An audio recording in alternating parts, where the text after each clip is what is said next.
더 붙지 않았나요? 지규는 서울대는 서울대만 썼고 네네. 다른 학교는 뭘로 간 거였죠 그러면? 고대랑 연대 같은 경우는 학생부 종합 전형으로 붙었고요. 붙었어요? 네. 진짜 처음 알아요. 붙었는 걸 왜 지금 얘기해요?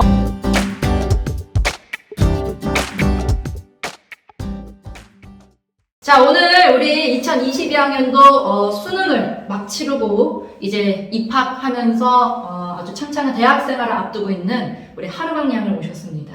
우리 하르방 양이 이번에 서울대 사회복지학과를 붙어서 이번에 이제 또 학교 생활을 앞두고 있는데 사실 이번에 어떤 전형으로 붙게 됐는지 간략하게 소개만 좀 해주실까요, 우리 하르방 양? 네, 저는 수시 전형 중에 지역균형 전형이라는 전형으로 입학을 했는데 이 지균이란 전형이 전국의 모든 고등학교에서 2명씩 학교장 추천을 받아서 입학을 하게 되는 그런 전형입니다. 근데 이제 2명씩 추천을 받는 거니까 내신이나 이런 건 조금 잘 해놓는 네. 친구들의 한정이겠죠. 네. 그래서 지균으로 대학교를 하나 더 붙지 않았나요? 지균은 서울대는 서울대만 썼고 네네. 다른 학교는 뭘로 간 거였죠 그러면? 고대랑 연대 같은 경우는 학생부 종합 전형으로 붙었고요. 붙었어요? 네. 진짜 처음 알아요. 붙었는 걸 왜 지금 얘기해요? 또 하나 더 있잖아요. 제가 알고 있는데. 네. 서울 교대는 이제 학교장 추천 전형으로 들어갔습니다. 그래서 원래는 교사 꿈을 꾸고 있었던 걸로 알고 있는데 서울대로 진로를 좀 틀게 된 이유가 있을까요? 교사라는 꿈을 워낙 오랫동안 꿨다 보니까 너무 한 길만 보고 좀 진로 탐색의 기회가 너무 적지 않았나 하는 생각이 들면서 좀 종합대학에 입학해서 다양한 과목 수업을 접해보고 싶다는 생각이 들었어요. 그래요. 그래서 이번에 수능 끝나고 사실 이제 물론 지균이라는 수시 제도로 이제 대학을 가기는 했지만 수능에서도 국어는 혹시 몇 등급이었는지 물어볼 수 있을까요? 수능에서는 국어 1등급을 받았어요. 사실 저희가 이제 그 앞선 영상에 이화여대 이제 붙은 4년 장학생이고 이제 그 친구는 이렇게 1학년부터 3학년까지 약간의 고난도 있었고 고비도 있었고 이제 그래서 흐름이 있어서 좀 이제 그런 식으로 저희가 좀 이렇게 순서를 잡았었는데 사실 우리 하르방 양 같은 경우에는 정말 본인이 쑥스럽지만 자랑해주세요. 3년 동안 국어 내신이 몇 등급이었죠? 3년 동안? 3년 동안 국어 내신은 1등급을 받았어요. 또 학력평가 한마디로 이제 3학년 올라가서는 이제 모의고사라고 하죠. 모의고사도 늘 몇 등급이었을까요? 1등급을 그래서 저희가 사실 이 친구는 여러분들 벌써 그런 동생들도 있었어요. 서울대 간 언니는 사실 원래 잘해가지고 이제 그러는 언니인데 사실 우리랑의 그런 공통점? 내가 느끼는 답답함 이런 거를 그 언니가 알겠냐고 이제 동생들이 정말로 그런 얘기들을 많이 해줬었거든요. 그래서 사실 이 친구 같은 경우에는 나는 이렇게 해서 1등급을 받았다라기보다는 나는 이렇게 해서 내신을 잘 받았고 난 이렇게 해서 사실 목동고 지금 진학을 예정 중인 친구들 또는 다니고 있는 친구들은 아시겠지만 정말 수행평가에서 만점을 또 잘 받아야 이게 내신에서도 1등급이 나오는 거기 때문에 내가 수행은 좀 어떻게 했는지 그 다음에 또 학력평가랑 또 이제 모의고사랑 그런 거는 좀 내가 어떻게 공부를 했는지 총괄적인 좀 공부 방법을 설명을 해준다고 합니다. 그래서 처음에 우리가 이 내신을 좀 잘 받는 방법에 대해서 본인이 좀 간략하게 얘기를 해준다면 어떤 얘기를 좀 해줄 수 있을까요? 하르방양. 저는 내신을 잘 받기 위해서 우선은 학교 선생님 수업 시간에 수업을 잘 듣는 거는 정말 기본으로 생각을 했고 그리고 무엇보다 문제를 풀면서 오답 활용을 많이 했던 것 같은데요. 이 오답 정리를 할 때 제가 몰라서 틀린 건지 아니면 실수로 틀린 건지를 확실히 구별해서 오답 정리했던 게 기억에 남고 그리고 또 틀린 문제가 아니더라도 제가 이제 문제 풀면서 헷갈리는 부분이 있었다 하면은 선지 옆에 체크 표시를 해준다든가 이런 거를 표시를 해서 제가 맞은 문제여도 선지 하나하나를 꼼꼼히 보는 그런 연습을 많이 했습니다. 근데 이제 그 내신을 아까 우리가 잠깐 이제 사전 리허설처럼 얘기를 할 때 사실 학원에 와서 제가 수업을 하는 강사 입장에서는 사실 1등급 친구들도 너무 열심히 숙제도 하고 막 피드백도 잘 오고 2등급 친구들도 당연히 그렇고 3등급 초반 친구들까지도 제 입장에서는 똑같이 수업 때 열심히 듣는데 본인이 이제 친구들을 3년 동안 이렇게 쭉 지켜보면서 이게 등급이 나뉘는 수행 빼고 등급이 지필평가에서 나뉘는 이유가 있다면 좀 어떤 점들이 좀 이렇게 요인을 끼친 것 같아요?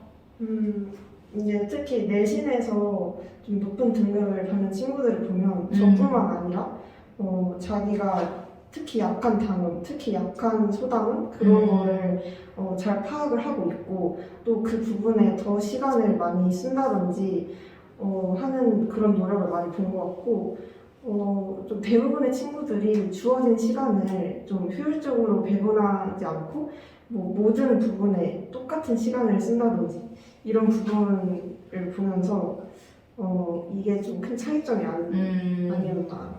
그럼 자기가 약한 부분과 자기가 잘하는 부분을 알기 위해서는 어떤 거가 조금 기본 전제가 좀 깔려야 될까요? 그거를 알아내는 것도 사실은 하나의 좀 방법이나 이런 게 좀 필요할 것 같은데. 아무래도 문제를 많이 풀면서 내가 틀린 답의 개수와 이런 게 가장 기본적인 부분이 될 것 같습니다. 그럼 내신 때는 좀 문제를 많이 푸는 게 조금 중요한 것 같나요? 본인이 생각할 때? 네, 내신에서는 그게 중요하다고. 다양한 문제들, 그 다음에 많은 문제들을 조금 이제 푸는 이제 그런 쪽으로 활용을 했으면 좋겠다. 그리고 그런 거를 활용을 하면서 자기가 약한 부분을 찾았으면 좋겠고, 약한 부분에 조금 더 강점을 둬서 그걸 반복적으로 공부를 해야 내신에서 조금 좋은 점수로 상위 등급으로 귀결이 되는 것 같다. 이렇게 좀 정리를 해주신 것 같아요. 그 다음에 수행 잘 받는 방법? 이것도 이제 우리 하루방 양이랑 사실 이제 제가 이 영상을 찍기 위해서는 친구들과 다 사전 리허설처럼 인터뷰를 좀 해보는데 사실 직전 영상에 우리 그 물범양 같은 경우에는 수행 잘 받는 방법이 좀 참신함으로 많이 좀 승부를 걸었다 이렇게 얘기를 했는데 하루방 양은 어때요? 사실 좀 본인이 수행 잘 받았던 비결은 뭐였던 것 같습니까? 저 같은 경우는 이제 국어 수행 같은 경우 글쓰기 수행이 주로 하는 경우가 많으니까 저는 사전에 그 자료 조사를 많이 해서 내가 이만큼 책도 찾아봤고 유튜브도 찾아봐서 글을 짜임새 있게 쓰려고 노력했다 이런 점을 선생님께 좀 어필하려고 많이 노력을 했습니다. 아까 그 사전 리허설 인터뷰 때 본인의 그 지망하는 그런 직업군과 또 이렇게 관련 지어가지고 좀 글에 녹여낸다고 했었잖아요. 그렇죠. 네, 그때 그러면 이제 뭐 2학년 때는 사실 이 친구가 교대를 꿈꾸기는 했었지만 약간 2학년 때는 법 쪽에 네. 좀 관심이 있어서 또 뭘 찾아보고 그랬다고 하지 않았나요? 네, 2학년 때 제가 뭐 교훈을 얻은 글쓰기 이런 수행을 했을 때 제가 잠깐 유튜브에서 봤던 뭐 판사님의 인터뷰라든지 그런 영상에서 좀 일상에서 소스를 찾아서 그거를 구체화하고 또 조사도 많이 하고 그렇게 진로와 연관해서 쓰려고 노력을 했습니다. 그러니까 우리 하루왕 양이 추천하는 그러니까 수행을 잘 받는 방법은 다양하게 있는데 어쨌든 선생님들 마음에 들어야 되는 것은 공통점이잖아요. 근데 이제 선생님 마음에 들기 위해서 우리 하루왕 양은 내가 이만큼 이 글을 쓰기 위해서 조사를 했고 자료를 찾아봤고 내 직업군과 연결시켜가지고 이런 것들 전문가의 말들 이런 것도 좀 많이 참고를 했다라는 거를 티를 내라. 약간 요런 얘기를 해주고 싶은 건가요? 네네. 근데 이제 너무 또 이제 그것만 나열하면 안 되겠죠? 본인의 생각이나 네. 본인의 관점이나 이런 것도 적재적소에. 네. 그렇죠. 그래서 사실 이제 저도 이렇게 언니들이 수행을 잘 받았다라는 얘기를 들었을 때는 꼭 많이 물어보는 게 그냥 열심히 썼다, 많이 썼다 가지고만 목동도에서는 만점을 주거나 좋은 점수를 주는 학교는 아니기 때문에 이런 것들을 좀 참고를 해주시면 훨씬 좋을 것 같습니다. 그 다음에 우리가 이제 학력평가로 넘어가서 1, 2학년 때 학력평가, 이제 3학년 때 모의고사라고 이제 지칭하는 건데 본인이 생각할 때는 학력평가와 내신의 공부법에는 좀 차이가 있는 것 같나요? 본인이 봤을 때는? 네, 제가 봤을 때 차이가 많이 있는 것 같습니다. 어떻게 조금 차이가 있을까요? 우선 내신 같은 경우는 아무래도 반복해서 문제를 많이 푸는 것과 그리고 이 주어진 내신 대비 기간 안에 내가 얼마나 내 준비된 체력을 가지고 시간을 효율적으로 배분해서 공부를 하느냐 이것이 중요한 것 같고요. 그리고 또 학평 공부 같은 경우는 저는 이제 제가 생창 수업을 들으면서 원장님께 들은 그런 방법들이 많이 도움이 됐던 것 같습니다. 그래서 특히 이제 원장님께서 아까도 이제 얘기하면서 말을 해줬지만 사실 원장님 수업을 그러니까 우리 사실 하루만양 같은 경우에는 2년 정도 우리 학원을 다녔잖아요. 그쵸? 그래서 1학년 2학기 기말 내신부터 시작해서 정말 3학년 수능 직전 종강까지 이제 꼬박 2년을 다닌 친구인데 원장님 수업을 처음부터 이제 본인 걸로 흡수는 좀 잘 못했던 것 같다. 이런 얘기를 했었어요. 그래서 그때 상황을 조금 자세하게 들려줄 수 있을까요?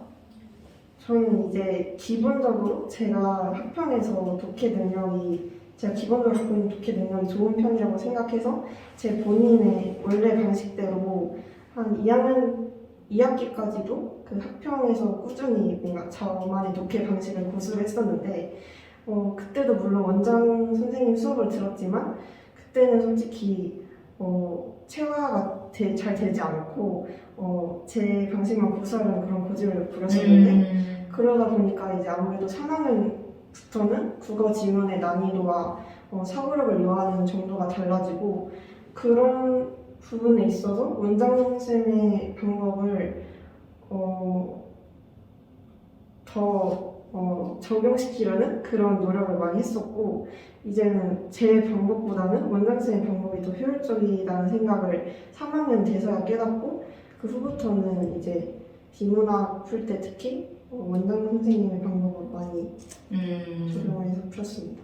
그러니까 난이도가 낮을 때는 본인이 늘 그때까지 풀었던 습관과 방식대로 풀어도 뭐 국어에 어느 정도 잘하는 친구들은 소화가 가능하지만 3학년 돼서는 이제 그런 수준을 뛰어넘는 지문의 난이도나 내용들이 출제가 되기 때문에 그때는 어떻게든 이제 좀 학원에서 수업했던 것들을 본인 걸로 완벽하게 만들도록 노력을 했었다라고 얘기를 하는 것 같아요. 사실 우리 하루방 양한테 아직도 기억이 나는지 모르겠지만 하루방 양이 고3일 때 제가 한번 장문의 문자를 한번 보낸 적이 있었어요. 그래서 그때 이제 이렇게 친구들 이렇게 또 보고 싶기도 했고 뭐 잘하고 있는지 좀 이렇게 격려차 보냈는데 그때 우리 하루방 양이 답장으로 아이돌을 뭐 되게 좋아한다? 약간 뭐 이런 얘기를 해가지고 사실 우리 하루방 양이 아까 초반 부분에 얘기를 한 것처럼 3년 연속 내신 국어 1등급 맞고 학평 모의고사 1등급이었던 거 맞지만 사실 이제 수능에서 국어는 1등급이었지만 본인이 생각했던 것보다 다른 과목에서 수능 등급이 조금 잘 안 나왔다고 들었어요. 그래서 본인이 그 수능이 11월에 치면 9월 달부터 갑자기 멘탈이 흔들렸다고 고등학교 입학해서 이렇게 멘탈이 흔들린 적이 처음이었다 이렇게 얘기를 했었는데 그때 어떤 상황이었던 것 같아요, 하루는요? 이제 여름 방학 끝나고 9월에 수시 원서 접수를 하는데 그때 수시 원서 접수를 끝내고 나서 이제 나는 자기소개서까지 쓰면서 일단 체력적, 정신적으로 많이 소모가 된 상태였고 이제 내 할 일은 다 했다 이러면서 뭔가 굉장히 해이해지면서 이제 수능은 2달밖에 남지 않았는데 또 뭐 아이돌 영상도 많이 찾아보고 공부 유튜브에 좀 시간을 많이 쏟았었는데요. 근데 이때 9월이 학교 선생님들께서도 항상 조심해야 되는 시기다. 정신 꼭 붙잡고 수능 공부를 해야 되는 시기다라고 계속 말씀을 해주셨는데 제 스스로를 좀 다잡지 못하고 그렇게 위기를 겪었다. 맞아요. 그래서 우리 하루방 양이 동생들한테 해주고 싶은 멘트가 있대요. 그래서 뭐 아까 뭐 되게 총체적으로 이렇게 멘트를 말을 해줬잖아요. 그러니까 네. 허심탄회하게 얘기해주세요. 거의 이제 막바지에 이르렀으니까. 이게 3년이라는 시간이 참 긴 시간이고 생각보다 그리고 또 누구에게나 이 3년의 시기 동안 위기가 찾아와요. 그게 뭐 2학년이든 저처럼 3학년 수능 직전이든 모든 사람에게 위기가 찾아오는데 또 저는 사소하게 뭐 중간고사에서 위기를 겪고 기말고사 때 만회를 했다거나 이렇게 중간중간 사소한 그런 위기나 고민도 있었고 근데 저는 이럴 때마다 좀 일희일비하지 않으려는 게 가장 큰 도움이 됐던 것 같은데 사소한 결과에 매달리는 순간 더 긴 시간이 남았는데 거기에 대한 체력을 한순간에 많이 써버리는 걸 저는 정말 그러지 말라고 말씀을 드리고 싶고 또 제가 직전까지도 위기를 겪었지만 3년 동안 정말 열심히 학교 생활하고 하면서 그런 보상으로 정말 열심히 결과를 받았다고 맞아요. 생각하는데 네. 좀 길게 보라고 말씀을 드리고 싶습니다. 그러니까 일희일비하지 말라는 말에 또 다른 말이 꾸준히 했으면 좋겠다. 사실 정말 우리 하루방 양이랑 뭐 전화로도 막 30분 통화하고 아까도 막 사전 뭐 리허설 할 때도 막 1시간을 얘기를 하고 이제 막 왜냐면 저도 이제 학생들과 이렇게 얘기를 하면서 가장 이렇게 스토리 형식으로 들으면서 제일 인상 깊었던 얘기들을 우리 요거는 꼭 얘기하자 뭐 이렇게 이제 말을 하는 이제 편이기 때문에 그래서 아까 하루방 양이 얘기했던 건 그거였어요. 어떻게 보면 참 중요했던 수능 치기 2달 전에 위기가 왔었지만 또 3년 동안 열심히 했었던 게 있기 때문에 좋은 입시 결과로까지 이어졌던 것 같다 이렇게 얘기를 했거든요. 그래서 늘 꾸준하게 했으면 좋겠다, 열심히 했으면 좋겠다라고 또 멋있는 멘트를 또 남겨줬고 마지막으로 또 생창을 또 다니고 또 생창을 궁금해하고 이런 친구들한테 뭔가 좀 이렇게 뭐 꿀팁? 아니면 난 이렇게 공부했다 뭐 학원에서 이런 거를 받아갔다 약간 뭐 이런 거 잠깐만 좀 소개를 해주실 수 있을까? 요것만 얘기하고 마무리 지읍시다. 우선 생창을 다니면서 제가 내신 수업과 수능 수업을 모두 들었던 사람으로서 내신 수업에서는 피드백 시간을 정말 알차게 쓰라고 말하고 싶습니다. 뭐 가끔은 정말 내가 피드백 시간에 갖고 갈 질문이 없다, 내가 모르는 문제가 없다 싶다가도 피드백 시간 때 그래도 한 문제라도 뭔가 물어봐야 내가 좀 알차게 학원을 이용한 것 같은데 라는 생각이 저도 모르게 든 적이 있거든요. 그런 순간에 저도 모르게 내가 알고 보니까 이거를 잘 몰랐었나 싶은 것도 몇 개 찾은 것도 있었고 그렇게 사소하게 내 부족한 점을 학원에서 채워가려고 했던 게 좋은 내신에 도움이 됐던 것 같고 그리고 저는 수능 수업 때 원장 선생님 수업을 들으면서 비문학의 기본적인 글의 구조와 글을 읽어나가는 흐름 이런 거를 늦게나마 깨달았지만 정말 큰 도움이 되었다고 생각합니다. 그래요. 오늘 이렇게 또 촬영에 응해줘서 너무 고맙고 정말 즐거운 대학생활 했으면 좋겠고 우리 하루방 양이 얘기해줬던 뭐 특히나 뭐 수행 잘 받는 방법 아니면 내신 때 어떻게 공부했는지 뭐 이런 것들은 조금 뭐 많은 후배들이나 또 학부모님들이나 좀 이렇게 좀 이렇게 숙지하셔서 또 많이 이렇게 적용을 해서 좋은 결과로 이어졌으면 좋겠습니다. 오늘 촬영에 응해주셔서 너무 고맙습니다. 하루방 양. 감사합니다. 박수 한번